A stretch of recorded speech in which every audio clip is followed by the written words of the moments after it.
गौड़ी माई मोहे अवर न जान्यो आना न, शिव सनकाद जास गुण गावे, तास बसै मोरे प्राणा न रहाओ। हृदय प्रगास ज्ञान गुर गम्मित, गगन मंडल में ध्याना न,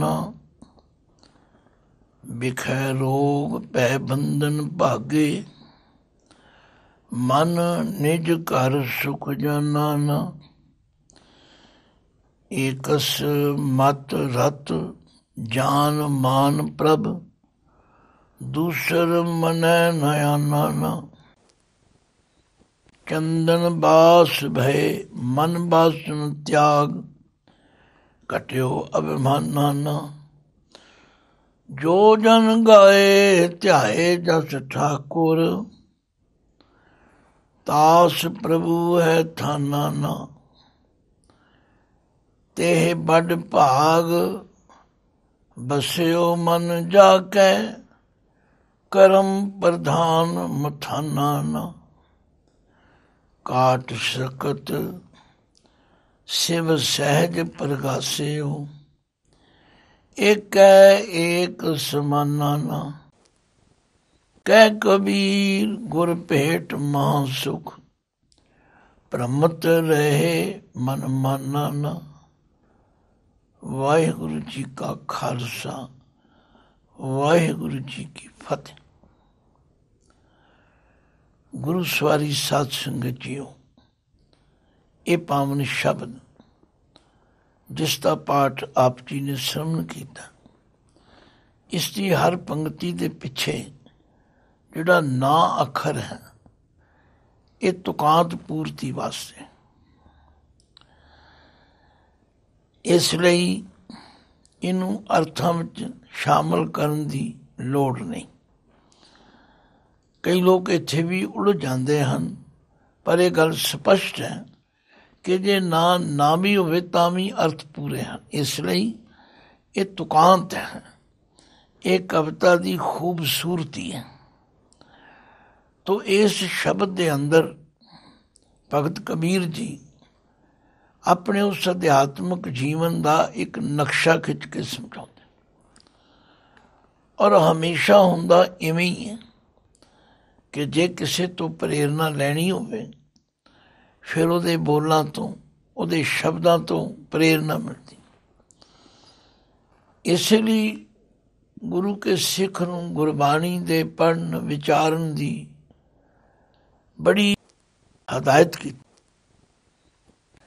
जदों गुरु नानक देव सच्चे पातशाह जी नूं सिद्ध सुमेर पर्वत ते मिले, ते उन्होंने एक सवाल किया भी असी जोगी हाँ, असी योग करन वास्ते परमात्मा नाल जुड़न वास्ते इन्ना कुछ कीता है, ते तुसी अपने श्रद्धालुआं नूं, अनुयायियां नूं, फॉलोअर्स नूं की मत दोगे परमात्मा नाल जुड़न दी?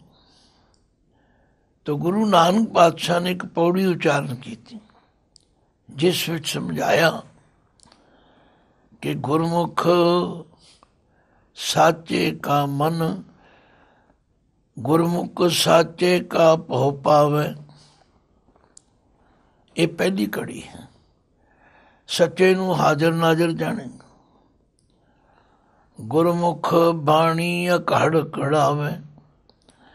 जिहड़ा गुरमुख है बाणी की विचार करके अपने अकड़ मन नू कड़ेगा।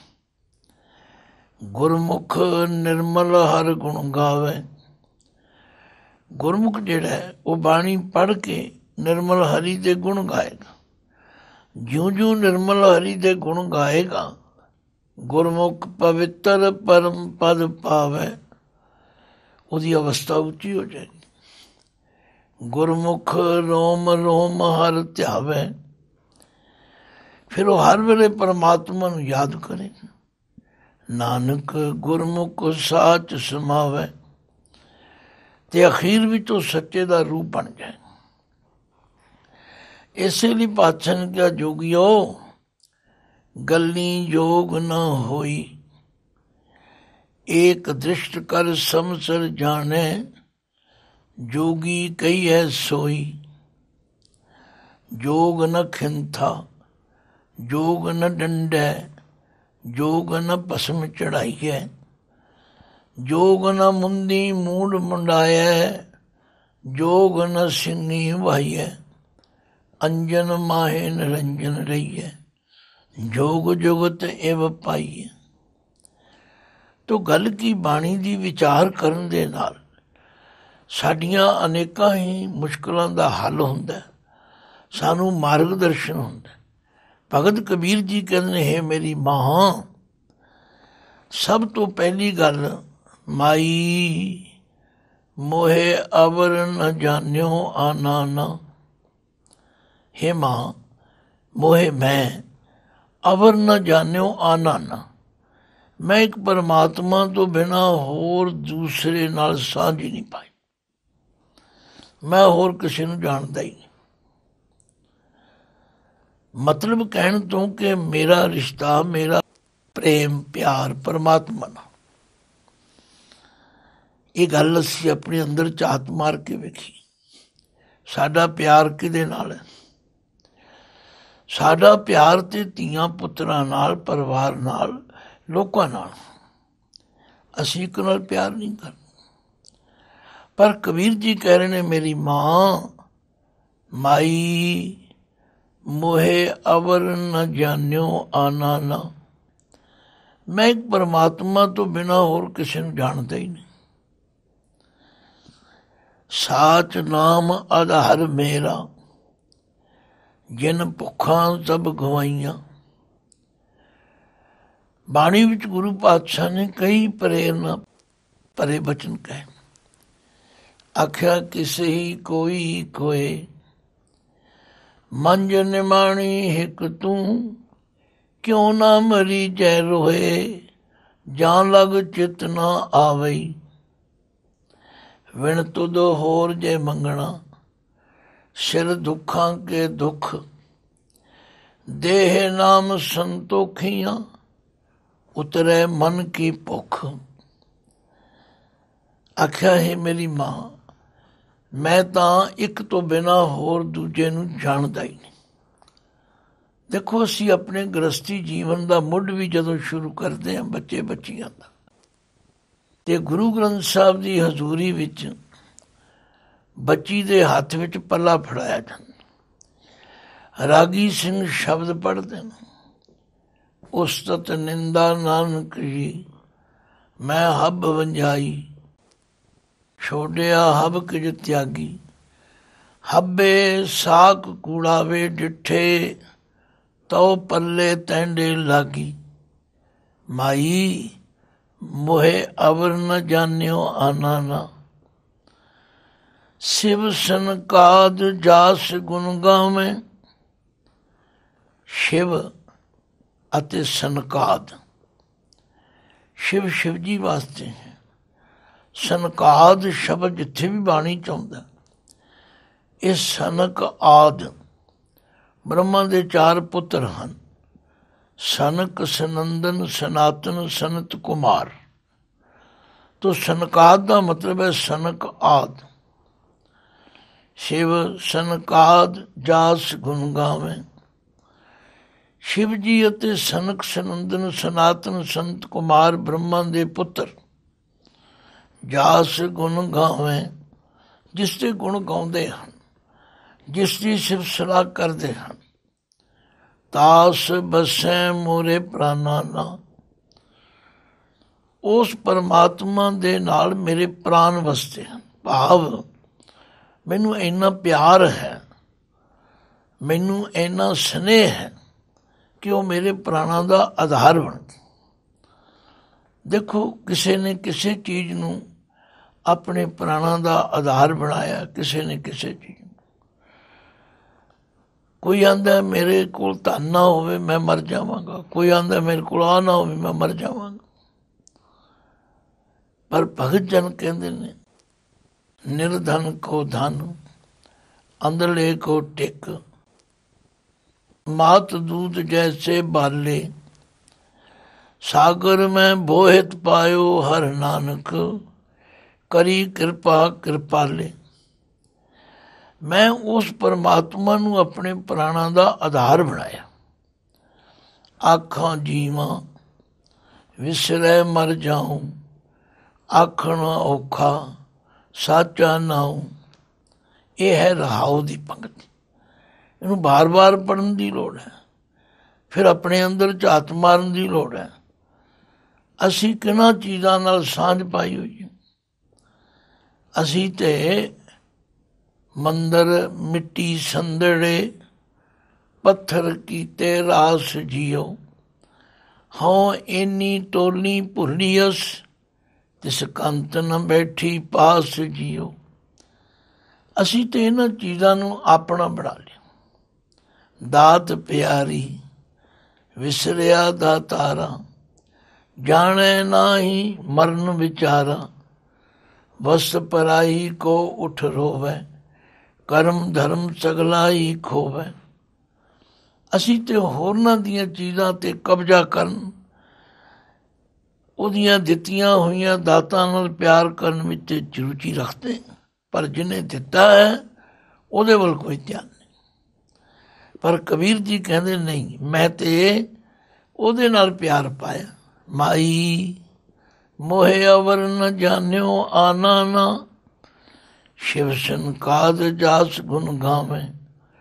ਤਾਸ ਬਸੈ ਮੋਰੇ ਪ੍ਰਾਨਾ ਨਾ, ਰਹਾਉ ਹਿਰਦੇ ਪਰਗਾਸ। ਗਿਆਨ ਗੁਰ ਗੰਮਿਤ ਗਗਨ ਮੰਡਲ ਮੈਂ ਧਿਆਨਾ ਨਾ। ਗਿਆਨ ਗੁਰ ਗੰਮਿਤ ਦਾ ਮਤਲਬ ਉਸ ਗੁਰੂ ਨੇ, ਗੰਮਿਤ ਜਿਹੜਾ ਪਹੁੰਚਿਆ ਹੋਇਆ, ਜਿਹੜਾ ਆਪ ਪਰਮਾਤਮਾ ਨਾਲ ਜੁੜਿਆ ਹੋਇਆ, ਉਹਨੇ ਮੇਰੇ ਤੇ ਕਿਰਪਾ ਕੀਤੀ। ਉਹਨੇ ਮੇਰੇ ਹਿਰਦੇ ਵਿੱਚ ਪ੍ਰਕਾਸ਼ ਕਰ ਦਿੱਤਾ, ਚਾਨਣ ਕਰ ਦਿੱਤਾ, ਮੈਨੂੰ ਸਮਝਾ ਦਿੱਤਾ ਵੀ ਇਹ ਜਿਨ੍ਹਾਂ ਚੀਜ਼ਾਂ ਨਾਲ ਤੂੰ ਜੁੜਿਆ ਹੈ ਤੇਰੇ ਕਿਸੇ ਕੰਮ ਨਹੀਂ। ਪੜ੍ਹਦੇ ਰੋਜ਼ ਅਸੀਂ, ਜਨਨ ਪਿਤਾ ਲੋਕ ਸੁਤ ਬਨਿਤਾ, ਕੋਏ ਨਾ ਕਿਸ ਕੀ ਧਰਿਆ। ਇਹਨਾਂ ਵਿੱਚੋਂ ਕੋਈ ਕਿਸੇ ਦਾ ਸਾਥੀ ਨਹੀਂ, ਕੋਈ ਕਿਸੇ ਦੀ ਧਿਰ ਨਹੀਂ ਬਣਦਾ। ਇਹ ਤਾਂ ਸਭ ਜਗਤ ਮੈਂ ਝੂਠੀ ਦੇਖੀ ਪ੍ਰੀਤ। ਸਾਰੇ ਆਪਣੇ ਆਪਣੇ ਮਤਲਬ ਲਈ ਜੁੜਿਆ, ਕੋਈ ਸੱਚੀ ਪ੍ਰੀਤ ਕਰਨ ਵਾਲਾ ਨਹੀਂ। ਇਸ ਲਈ ਭਗਤ ਜੀ ਕਹਿੰਦੇ ਨੇ ਇਹ ਗੱਲ ਮੇਰੇ ਹਿਰਦੇ ਵਿੱਚ ਗੁਰੂ ਨੇ ਪਾਈ। ਪਰ ਉਹ ਗੁਰੂ ਵੀ ਉਹ ਜਿਹੜਾ ਗੰਮਿਤ ਹੈ, ਜਿਹਦੀ ਗੰਮਤਾ, ਜਿਹਦੀ ਪਹੁੰਚ ਪਰਮਾਤਮਾ ਤੱਕ, ਕਿਉਂਕਿ ਹਮੇਸ਼ਾ ਉਹੋ ਹੀ ਕਿਸੇ ਨੂੰ ਗਿਆਨ ਕਰਾ ਸਕਦਾ। ਬਾਣੀ ਜਗ੍ਹਾ ਜਗ੍ਹਾ ਤੇ ਲਿਖਿਆ, ਕਾਚੇ ਗੁਰ ਤੇ ਮੁਕਤ ਨਾ ਹੋਈ। ਜਿਹੜਾ ਆਪ ਕੱਚਾ ਹੈ ਉਹ ਤਾਂ ਆਪ ਵੀ ਡੁੱਬੇਗਾ ਤੇ ਦੂਜਿਆਂ ਨੂੰ ਵੀ ਡੁੱਬੇਗਾ। ਆ ਸਾਡੇ ਦੇਖਦਿਆਂ ਕਿਤਨੇ ਹੀ ਬੜੇ ਬੜੇ ਅਡੰਬਰ ਕਰਨ ਵਾਲੇ, ਜਿਨ੍ਹਾਂ ਦੇ ਨਾਮ ਬੜੇ ਵਧੀਆ ਖਿੱਚ ਪਾਉਣ ਵਾਲੇ, ਜਿਨ੍ਹਾਂ ਦਾ ਭੇਸ ਪਹਿਰਾਵਾ ਦੇਖ ਕੇ ਲੋਕੀ ਰੀਝ ਗਏ, ਪਰ ਵਿੱਚੋਂ ਕੀ ਨਿਕਲੇ? ਉਹਨਾਂ ਦੀ ਪਹੁੰਚ ਹੈ ਹੀ ਨਹੀਂ। ਪਰ ਜਿਹੜਾ ਆਪ ਪਹੁੰਚਿਆ ਹੋਇਆ, ਗਿਆਨ ਅੰਜਨ ਗੁਰ ਦੀਆ, ਅਗਿਆਨ ਅੰਧੇਰ ਵਿਨਾਸ਼। ਹਰ ਕਿਰਪਾ ਤੇ ਸੰਤ ਭੇਟਿਆ, ਨਾਨਕ ਮਨ ਪ੍ਰਗਾਸ, ਹਿਰਦੇ ਪ੍ਰਗਾਸ। ਪਹਿਲਾਂ ਅਸੀਂ ਹਨੇਰੇ ਵਿੱਚ ਹੁੰਦੇ ਹਾਂ, ਜਦੋਂ ਕੋਈ ਗੱਲ ਸਮਝ ਵਿੱਚ ਆਉਂਦੀ ਅਸੀਂ ਨੇ ਹੁਣ ਸਾਨੂੰ ਚਾਨਣ ਹੋ ਗਿਆ। ਹਿਰਦੇ ਪ੍ਰਗਾਸ ਗਿਆਨ ਗੁਰ ਗੰਮਿਤ। ਜਦੋਂ ਉਸ ਪਹੁੰਚੇ ਹੋਏ ਗੁਰੂ ਨੇ ਬਾਣੀ ਵਿੱਚ ਹਰ ਗੱਲ ਸਮਝਾਈ। ਸਤ ਪੁਰਖ ਜਿਨ ਜਾਣਿਆ, ਸਤਿਗੁਰ ਤਿਸ ਕਾ ਨਾਉ। ਤਿਸ ਕੈ ਸੰਗ ਸਿੱਖ ਉਧਰੈ, ਨਾਨਕ ਹਰ ਗੁਣ ਗਾਓ। ਸਤਿਗੁਰ ਸਿੱਖ ਕੀ ਕਰੈ ਪ੍ਰਤਪਾਲ, ਸੇਵਕ ਕੋ ਗੁਰ ਸਦਾ ਦਇਆਲ। सिख की गुर दुर्मत मल हिरै, गुर बचनी हर नाम उचरै, सतगुर सिख के बंधन काटै, गुर का सिख बेकार ते हटै। रोज पढ़दे आनंद साहिब, आनंद भया मेरी माए, सतगुरु मैं पाया, सतगुर तां पाया सहज सेती, मन वजियां वाधाइयां, हिरदे परगास ज्ञान गुर गमित, गगन मंडल मैं ध्याना ना। हुण मेरा ध्यान गगन मंडल उस ਗਿਆਨ ਦੇ ਮੰਡਲ ਵਿੱਚ ਪਹੁੰਚ ਗਿਆ। ਹੁਣ ਮੈਨੂੰ ਸੋਝੀ ਆ ਗਈ, ਮੈਂ ਭੁੱਲਿਆ ਹੋਇਆ ਸੀ। ਕਬੀਰ ਜੀ ਕਹਿੰਦੇ ਨੇ ਮੈਂ ਵੀ ਸਾਰੀ ਸਟੇਜ ਤੋਂ ਲੰਘਿਆ। ਮੈਂ ਵੀ ਰੋਜ਼ ਕਹਿੰਦਾ ਸੀ ਇਹ ਗੁਰੂ ਜੀ ਮੈਂ ਸਵੇਰੇ ਵੀ ਉੱਠਦਾ, ਮੈਂ ਆ ਵੀ ਕਰਦਾ, ਮੈਂ ਉਹ ਵੀ ਕਰਦਾ। ਤੇ ਗੁਰੂ ਨੇ ਦੱਸਿਆ ਗੁਰ ਦਿਖਲਾਈ ਮੋਰੀ, ਜਿਤ ਮਿਰਗ ਪੜਤ ਹੈ ਚੋਰੀ, ਮੂੰਦ ਲੀਏ ਦਰਵਾਜੇ, ਬਾਜੀ ਅਲੇ ਅਨਹਦ ਬਾਜੇ। ਮੈਂ ਵੀ ਲੋਕਾਂ ਦੇ ਦੇਖਾ ਦੇਖੀ ਤੀਰਥਾਂ 'ਤੇ ਜਾਣਾ, ਉਹ ਕਰਨਾ। ਪਰ ਜਦੋਂ ਗੁਰੂ ਨੇ ਮੈਨੂੰ ਸਮਝਾਇਆ ਭਾਈ ਤੇਰੇ ਵਿੱਚ ਕਮੀ ਇਹ ਹੈ, ਤੀਰਥ ਬਰਤਰ ਦਾਨ ਕਰ, ਮਨ ਮੈਂ ਧਰੇ ਗੁਮਾਨ, ਨਾਨਕ ਨੇ ਫਰਜਾਤ ਤੇ ਜਿਉਂ ਕੁੰਚਰ ਇਸ਼ਨਾਨ। ਇਹ ਗੱਲਾਂ ਪੂਰਾ ਗੁਰੂ ਸਮਝਾਉਂਦਾ। ਤੋ ਜਦੋਂ ਪੂਰੇ ਗੁਰੂ ਨੇ ਹਿਰਦੇ ਪ੍ਰਗਾਸ ਗਿਆਨ ਗੁਰ ਗੰਮਿਤ, ਗਗਨ ਮੰਡਲ ਮੈਂ ਧਿਆਨਾ ਨਾ। ਹੁਣ ਮੇਰਾ ਧਿਆਨ ਗਗਨ ਮੰਡਲ ਭਾਵ ਉਸ ਉੱਚੀ ਅਵਸਥਾ ਵਿੱਚ, ਗਿਆਨ ਦੀ ਅਵਸਥਾ ਵਿੱਚ ਪਹੁੰਚੇ। ਤੇ ਬਿਖੈ ਰੋਗ ਪੈ ਬੰਧਨ ਭਾਗੇ, ਮਨ ਨਿਜ ਘਰ ਸੁਖ ਜਾਨਾ ਨਾ। ਦਵਾਈ ਖਾਵਾਂਗੇ ਤੇ ਉਹ ਦਵਾਈ ਆਪਣਾ ਅਸਰ ਤੇ ਕਰੇਗੀ। ਗੁਰੂ ਦੇ ਗਿਆਨ ਦੀ ਵੀ ਦਵਾਈ ਨੂੰ ਵਰਤਿਆ ਤੇ ਹੁਣ ਕੀ ਹੋਇਆ? ਬਿਖੈ ਰੋਗ ਪੈ ਬੰਧਨ ਭਾਗੇ। ਇਹ ਜਿਹੜੇ ਵਿਸ਼ੇ ਵਿਕਾਰਾਂ ਦੇ ਰੋਗ ਚੰਬੜੇ ਹੋਏ ਸਨ, ਇਹ ਜਿਹੜਾ ਹਰ ਵੇਲੇ ਮੈਨੂੰ ਭੈ ਡਰ ਰਹਿੰਦਾ ਸੀ, ਇਹ ਜਿਹੜੇ ਮੈਨੂੰ ਬੰਧਨ ਪਏ ਹੋਏ ਸਨ, ਸਭ ਭਾਗੇ, ਟੁੱਟ ਗਏ, ਦੂਰ ਹੋ ਗਏ। ਮਨ ਨਿਜ ਘਰ ਸੁਖ ਜਾਨਾ ਨਾ।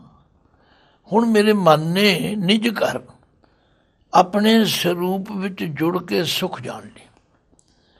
ਬਾਹਰ ਭਟਕਣ ਵਿੱਚ ਕੋਈ ਸੁੱਖ ਨਹੀਂ। ਗੁਰੂ ਨੇ ਕੀ ਕੀਤਾ? ਬਾਹਰ ਢੂੰਡਣ ਤੇ ਛੂਟ ਪਰੇ, ਗੁਰ ਘਰ ਹੀ ਮਾਏ ਦਿਖਾਇਆ ਤਾਂ। ਗੁਰੂ ਨੇ ਆਖਿਆ ਤੇਰੇ ਘਰ ਵਿੱਚ ਸਭ ਕੁਝ, ਤੂੰ ਬਾਹਰ ਭਟਕਦਾ ਫਿਰਦਾ।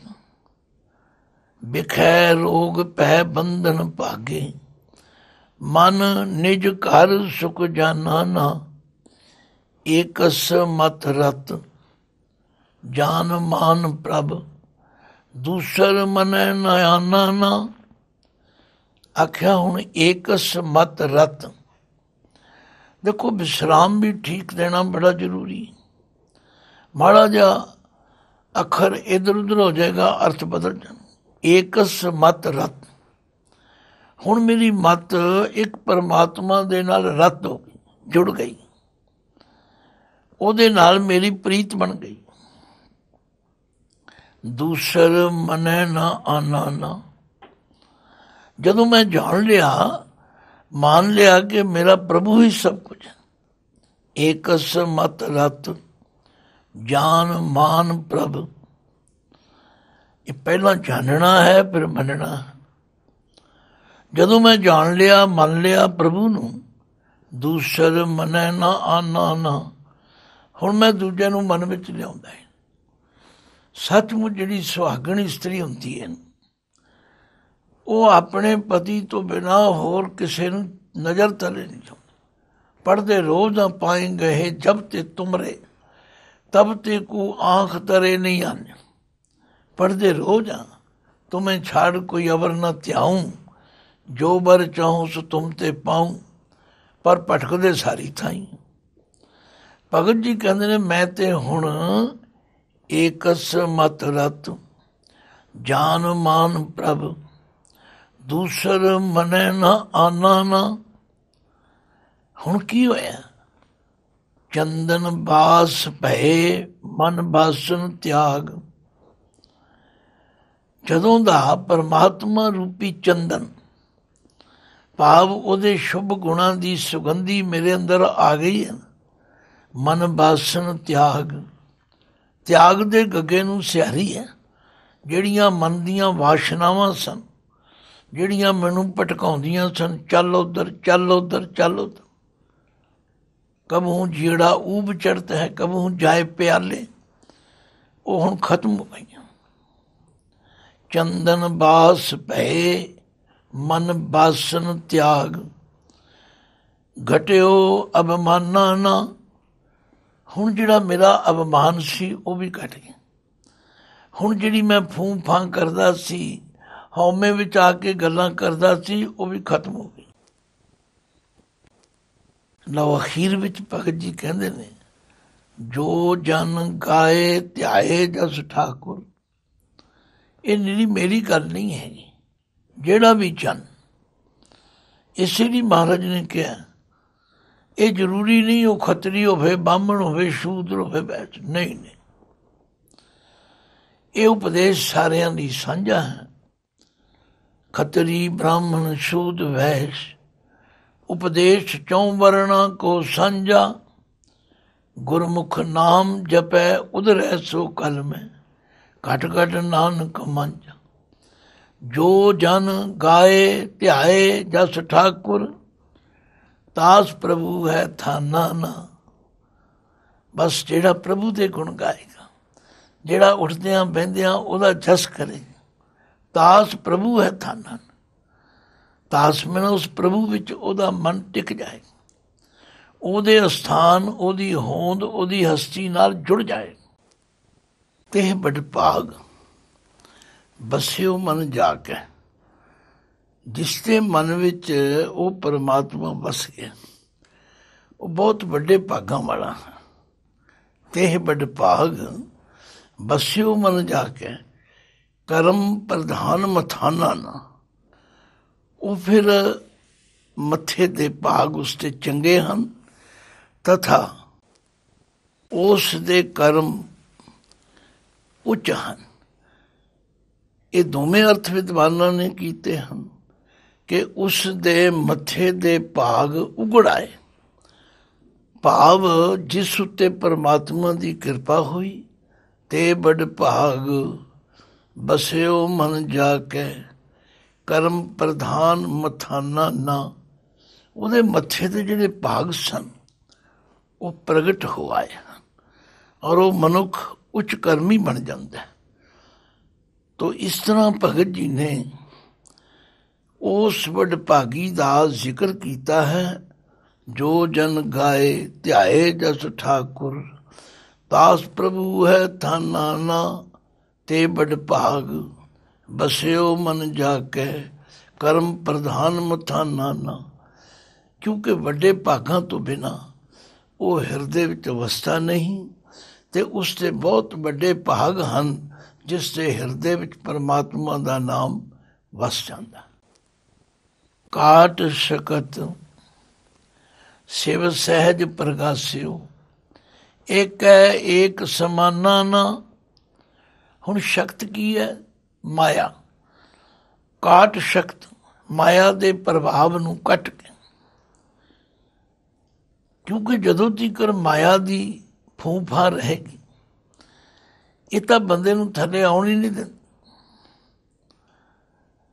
ਇਹ ਗੱਲ ਗੁਰੂ ਦੇ ਗਿਆਨ ਤੋਂ ਹੀ ਸਮਝ ਆਉਂਦੀ ਕਿ ਮੇਰਾ ਮੁਝ ਮੇਂ ਕਿਛ ਨਹੀਂ, ਜੋ ਕੁਛ ਹੈ ਤੋ ਤੇਰਾ, ਤੇਰਾ ਤੁਝ ਕੋ ਸੌਂਪਤੇ, ਕਿਆ ਲਾਗ ਹੈ ਮੇਰਾ। ਕਾਟ ਸਕਤ ਸਿਵ ਸਹਿਜ ਪ੍ਰਗਾਸਿਓ। ਹੁਣ ਉਹ ਅਡੋਲਤਾ, ਪਰਮਾਤਮਾ ਵਾਲੀ ਅਡੋਲਤਾ, ਭਾਵ ਨਿਜ ਘਰ ਵਿੱਚ ਟਿਕਣ ਦੀ ਜਿਹੜੀ ਅਡੋਲਤਾ ਹੈ, ਉਹ ਪ੍ਰਗਾਸ ਹੋ ਗਈ। ਏਕ ਹੈ ਏਕ ਸਮਾਨਾ ਨਾ। ਹੁਣ ਸਮਝ ਆ ਗਈ, ਏਕੋ ਹੈ ਭਾਈ, ਏਕੋ ਹੈ ਸਾਹਿਬ ਮੇਰਾ, ਏਕੋ ਹੈ।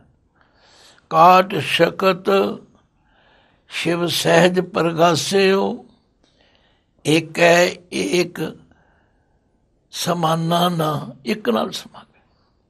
ज्यों जल में जल आए खटाना, त्यों ज्योति संग जो समाना। मिट गए गमन पाए विश्राम, नानक प्रभ कै सद कुर्बान। ਲਓ ਅਖੀਰ ਵਿੱਚ ਭਗਤ ਜੀ ਕਹਿੰਦੇ ਕਹਿ ਕਬੀਰ, ਗੁਰ ਭੇਟ ਮਹਾ ਸੁਖ, ਭ੍ਰਮਤ ਰਹੇ ਮਨ ਮਾਨਾ ਨਾ। ਕਬੀਰ ਜੀ ਕਹਿੰਦੇ ਨੇ ਗੁਰ ਭੇਟ ਮਹਾ ਸੁਖ।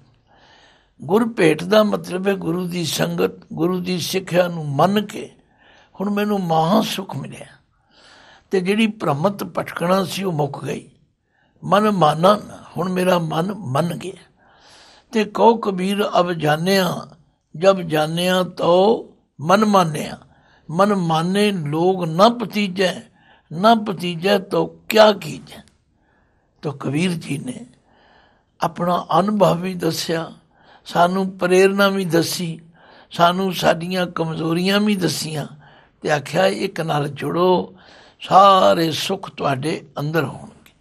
ਵਾਹਿਗੁਰੂ ਜੀ ਕਾ ਖਾਲਸਾ, ਵਾਹਿਗੁਰੂ ਜੀ ਕੀ ਫਤਿਹ।